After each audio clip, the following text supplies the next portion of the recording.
Is there a light to the end of the tunnel of Alabama's roster situation? Kalen DeBoer is in. A lot of players are out.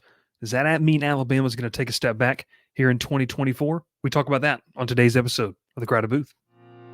Pile in here and make yourself feel at home. The Crowded Booth is coming on. The Crowded Booth with Bryce Koon.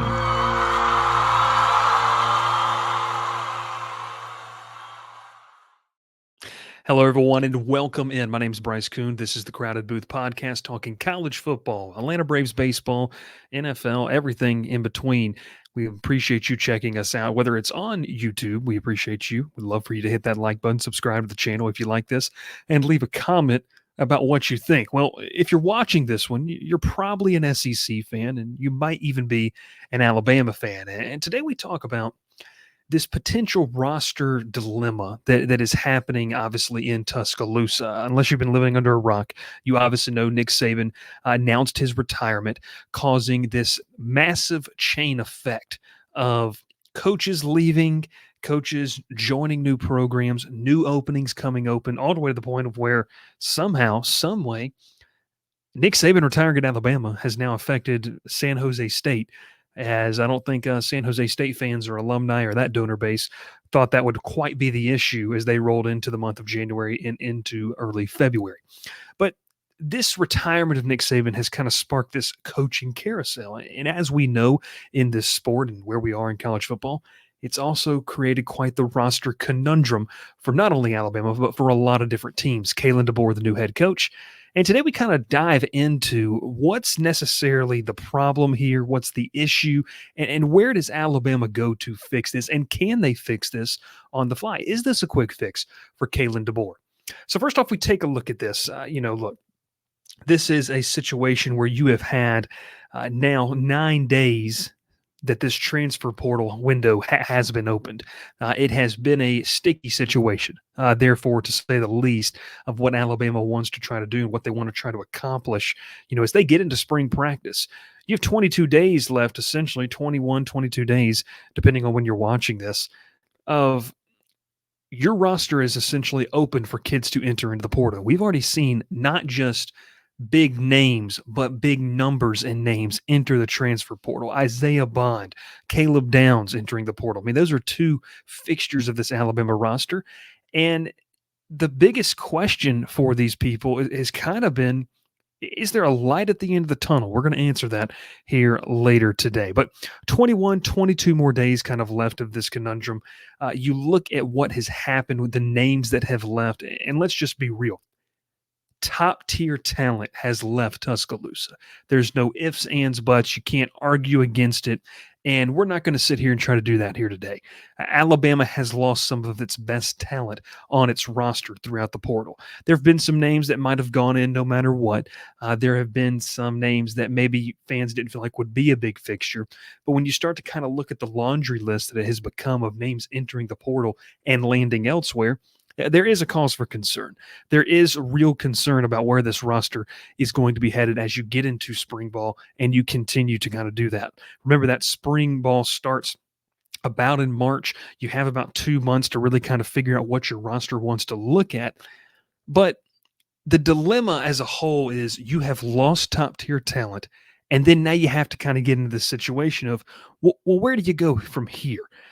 Look, could there be more? You're going to have chances now with Washington, Arizona, San Jose State, Buffalo, South Alabama. You're going to have chances to bring in players. Are those guys difference makers? We're going to talk about that as well. But overall, this roster dilemma, it is real. It is a tangible thing. You are feeling the effects when you look at that depth chart and guys that you think you had slotted in not only to be starters, but all SEC and potential All-American type of players are not going to be suiting up, for the Crimson and White in spring, much less this fall. It's a real thing, and it's being felt by Alabama fans across the country. So the roster dilemma is real. Now, the question becomes, what can Caleb DeBoer do in the present? Because you can't do anything about what has already happened. And I want to preface it with this. Kalen DeBoer, in my opinion, is going to be fine. And you might say, well, no. What are you saying? No, I'm saying this. Kalen DeBoer knows how to do a lot with a little. In fact, he's done it everywhere he's been. You look at the guy's resume, and I really don't sit here and really necessarily care if you're going to knock a guy for being at an NAIA level. He has won. He has shown that he understands how to bring a team together, how to culturally shift a program from a loser mentality to a winning mentality every single place that he has been. Most notably, obviously, what he was able to do after, Jimmy Lake's kind of disastrous run at Washington brings them on the cusp of a national title just a few short weeks ago. So you ask yourself, what is the question that he can do now? Okay. The portal window, like we mentioned, is currently open for several teams. We've already seen some of the big additions. Obviously, Austin Mack coming over as a quarterback, the 4-star committed to Washington, was on Washington's roster and now entering into a chance to play for the Crimson Tide this fall. A couple other things of note here. Bottom line, you just kind of have to keep plugging away, though. If you're Kalen DeBoer and you're trying to sit here and decide what you're going to do, man, just keep moving on. I mean, this is a guy that is going to have talent in Tuscaloosa, even with the exodus of players, higher, more highly evaluated than any place he's ever been before. He's won at Washington with what they rated last year. This is a team he took in Washington to a national championship game. They ranked 26th nationally in the 24/7 Sports Team Talent Composite rating. That team went 14-1. They won the Pac-12. They beat a Heisman finalist in Bo Nix twice. They did a lot of different things. So in the present, Kalen DeBoer is going to be fine. This Alabama roster has enough talent, has enough depth as well to withstand probably better than 130 other FBS programs could in this situation. And we also need to understand this. Is Alabama going to take a step back in 2024? Probably so. But what are you measuring that by? This is a guy that is coming in as a winner, proven winner at many different locations, but he's taking over for the GOAT of all GOATs, the greatest coach that we've ever seen walk in, a room at the college football level. There was going to be a level of you have to kind of come back down to earth a tad just because of how high the standard was. This is a program that's won double-digit games over the past decade. I don't know, folks, if we're going to see the dominance that Nick Saban brought to the table. So the question of what can Caleb DeBoer do in the present, well, it's pretty simple. You just keep doing what you've been doing. Look, if they didn't think Caleb DeBoer was capable of doing this job, he wouldn't have been hired. I think that, this is something that isn't necessarily new territory for DeBoer either. Look, he went through similar transition at Fresno State and won. He then did it again at Washington, won in a bigger fashion. Now, I agree. This is a different beast. This is a whole different animal that you're dealing with. Way higher level competition, way higher level stakes, and competition in an SEC that he probably has not seen on a week-to-week basis throughout his entire career. However, Greg Byrne, the brass, felt like this was the best move to make. They indeed did make it. And so now it's DeBoer's job. So what can you do in the present? You continue to restock your roster with potential Washington players, potential players anywhere else in the country. If Jim Harbaugh leaves, you can look up to Michigan. But the first post-Saban week was always going to be a rough one. I mean, why would it not be? You can't fault the kids. But this is a 2024 Alabama team that is going to look vastly different than the 2023 Alabama team, as it should. So this isn't new territory for Kalen DeBoer. I'm completely okay with saying that in the present, there's only so much that you can control. And it's get your staff in there. Obviously, he hires Kane Womack, to be his, defensive coordinator. He obviously hires Maurice Linguist from Buffalo as well to come in as an assistant. And while this roster might not currently or go into spring ball or even go into 2024 season stocked with the typical talent that they have, folks, that was such a high bar that at some point it had to come back down to earth. So as we sit here and we think about this, look, you're going to have another portal window that opens post-spring practice, April 16th to April 30th. I have a good feeling that we're going to see that portal time more active than we have ever seen, in the portal history of guys maybe not winning jobs. This is a spot where maybe you can add to as, DeBoer gets into spring ball. He can see what he needs to add to. He can see what he needs to, work around the edges of this roster. But I feel comfortable saying that although you lost some massive names, and yes, you might take a step back, this roster is still pretty heavy on the meat and potatoes. You're going to be fine. You're going to be able to win some games in the SEC. Yes, the panic effect is normal after losing a coach like Nick Saban, but being able to kind of take a turn and then sit there and say, hey, we're going to be okay. We have some really talented guys in this roster that we're going to move forward with. Oh, and by the way, you have a head coach that has won at every place he's been with less.